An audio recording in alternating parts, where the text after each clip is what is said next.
அனைத்து விவசாய நண்பர்களுக்கும் வணக்கம். இப்போ வந்து பாத்தீங்கன்னா டாடா கம்பெனில வந்து பாத்தீங்கன்னா வாட்டர் சால்யூபிள் உரம் வந்துருக்குங்க. அதாவது பாத்தீங்கன்னா இது வரைக்கும் டாடா கம்பெனில வந்து பாத்தீங்கன்னா கெமிக்கல்ஸ் நிறைய பார்த்திருக்கோம். அதுக்கப்புறம் பாத்தீங்கன்னா சீட்ஸ் கூட பார்த்திருக்கோம். இப்போ வந்து பாத்தீங்கன்னா வாட்டர் சால்யூபிள் உரம் வந்திருக்கு. அது வந்து வாட்டர் சால்யூபிள் கிரேடு என்னென்ன கிரேடு இருக்கு, அது என்னென்ன மாதிரி ஸ்டேஜ்ல கொடுக்கணும், என்னென்ன கிராப் கொடுத்தா நல்லா இருக்கும், இதை பத்திலாம் இந்த வீடியோ உங்களுக்கு ஃபுல்லா சொல்ல போறேங்க. அதுல ஃபர்ஸ்ட் கிரேட் என்ன வரும்னு பாத்தீங்கன்னா 12, 19, 17 பிளஸ் வந்து பாத்தீங்கன்னா 6. அதாவது பாத்தீங்கன்னா நைட்ரஜன் வந்து பாத்தீங்கன்னா 12%, பாஸ்பரஸ் வந்து பாத்தீங்கன்னா 19%, 17 வந்து பாத்தீங்கன்னா பொட்டாசும், அது கூட பாத்தீங்கன்னா எக்ஸ்ட்ரா வந்து சல்பர் வந்து பாத்தீங்கன்னா 6% கொடுத்திருக்காங்க. இந்த கிரேட் வந்து பாத்தீங்கன்னா இதுக்கு முன்னாடி எந்த கம்பெனில இருக்கு அதெல்லாம் நம்ம அதிகம் பார்த்ததில்ல. டாட்டால வந்து இது புது கிரேடா கொடுத்திருக்காங்க. இது எப்ப கொடுக்கணும் பாத்தீங்கன்னா நடவு பண்ண 10வது நாள்ல இருந்து 3 டைம் கொடுக்கணுங்க. அதாவது 10ஆம் நாள் ஒரு டைமும், அதுக்கப்புறம் பாத்தீங்கன்னா 17ஆவது நாள் ஒரு டைமும், 7 நாள் கேப்ல வந்து பாத்தீங்கன்னா 3 டைம் கொடுக்கணும். ஸ்டார்டிங்ல பாத்தீங்கன்னா செடி வளர்ச்சிக்கும் பக்க கிளைகள் அதிகமா வர்றதுக்கும் இந்த உரம் வந்து ரொம்ப ஹெல்ப்ஃபுல்லா இருக்குங்க. அதாவது பாத்தீங்கன்னா எக்ஸ்ட்ரா சல்பர் கொடுத்திருக்காங்க, பக்க கிளைகள் அதிகமா வெடிக்கும். அதாவது பாத்தீங்கன்னா 12% நைட்ரஜன் கொடுத்திருக்காங்க. பாத்தீங்கன்னா செடி வளர்ச்சி கரெக்டா இருக்குங்க. இதே பாத்தீங்கன்னா 3 டைம் கொடுக்கணும். ஏக்கருக்கு எவ்வளவு அளவுல கொடுக்கணும் பாத்தீங்கன்னா 5 கிலோ அளவுல கொடுக்கணுங்க.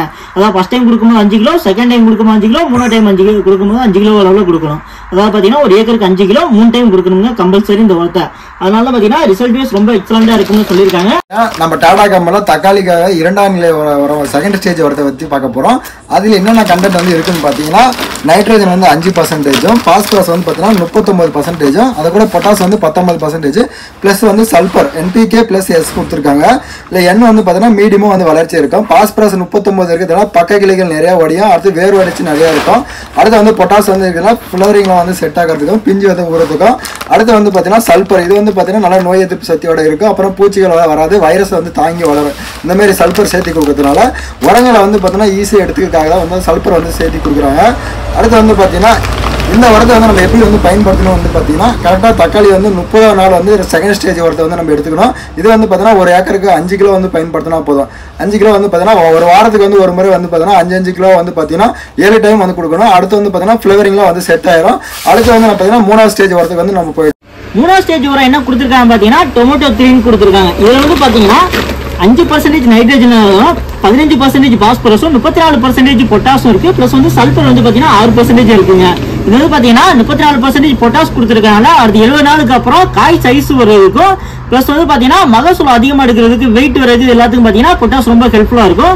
பாஸ்பரஸ் இதுவும் கொடுத்துருக்காங்க, வேர் வளர்ச்சி இருக்கும், உங்களுக்கு கண்டினியூஸா ஈல்டு வர்றதுக்கு ரொம்ப யூஸ்ஃபுல்லா இருக்குங்க. முக்கியமா பாத்தீங்கன்னா காய் வந்ததுக்கு அப்புறம் பொட்டாஸ் நம்ம கம்பல்சரி கொடுக்கணும். அந்த ஸ்டேஜுக்காக 34% பொட்டாஸ் கொடுத்துருக்காங்க. இது எவ்வளவு அளவு கொடுக்கணும் பாத்தீங்கன்னா ஏக்கருக்கு வந்து பாத்தீங்கன்னா இதுவும் சேம் 5 கிலோ அளவுல கொடுக்கணும். கண்டினியூஸா பாத்தீங்கன்னா 1 வீக் 1 டைம் வந்து பாத்தீங்கன்னா நீங்க இந்த உரம் கம்பல்சரி கொடுக்கணும். இந்த உரம் மட்டும் இல்ல, ஸ்டேஜ் 1, ஸ்டேஜ் 2, ஸ்டேஜ் 3 3 உரம் பாத்தீங்கன்னா கம்பல்சரி 7 நாள் கேப்ல நீங்க கொடுத்துக்கிட்டே வந்தாதான் அதிக மகசூல் எடுக்கலாம்னு டாடா கம்பெனில சொல்லியிருக்காங்க.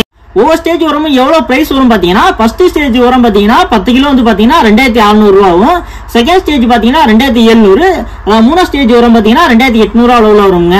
எல்லாமே பாத்தீங்கன்னா ரெக்கமெண்டட் பாத்தீங்கன்னா 5 கிலோ தான். இந்த ஸ்டேஜ் உரம் எல்லாமே பாத்தீங்கன்னா வெஜிடபிளுக்கு செட் ஆகும். அதாவது பாத்தீங்கன்னா எல்லாமே 45 நாள்ல காய் வரக்கூடிய பயிர் எல்லாத்துக்குமே வந்து பாத்தீங்கன்னா இந்த ஸ்டேஜ் உரம் எல்லாமே செட் ஆகும்.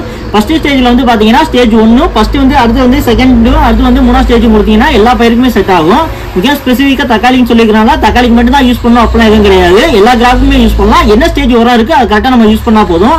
டாட்டால இப்ப இந்த 3 உரம் தான் வந்திருக்காங்க கேட்டீங்கன்னா இன்னும் நிறைய உரம் வருது, அப்கமிங்ல நிறைய வரப்போகுது. அதை பத்திலாம் நீங்க ஃபுல்லா தெரிஞ்சுக்கணும்னா மறக்காம நம்ம சேனலை சப்ஸ்கிரைப் பண்ணிக்கிறீங்க. இன்னும் டாட்டால என்னென்ன உரம் வரும், புது மருந்து என்ன மருந்து புதுசா வந்தாலும் நம்ம சேனல்ல நம்ம வந்து ஃபர்ஸ்டா சொல்லுவோம். அதனால மறக்காம நம்ம டிஎன் விவசாயம் யூடியூப் சேனலை ஃபாலோ பண்ணிக்கிட்டே வாங்க. வேற ஏதாவது உங்களுக்கு டவுட் இருந்துச்சுன்னா மறக்காம கீழே கமெண்ட் பாக்ஸ்ல கமெண்ட் பண்ணுங்க.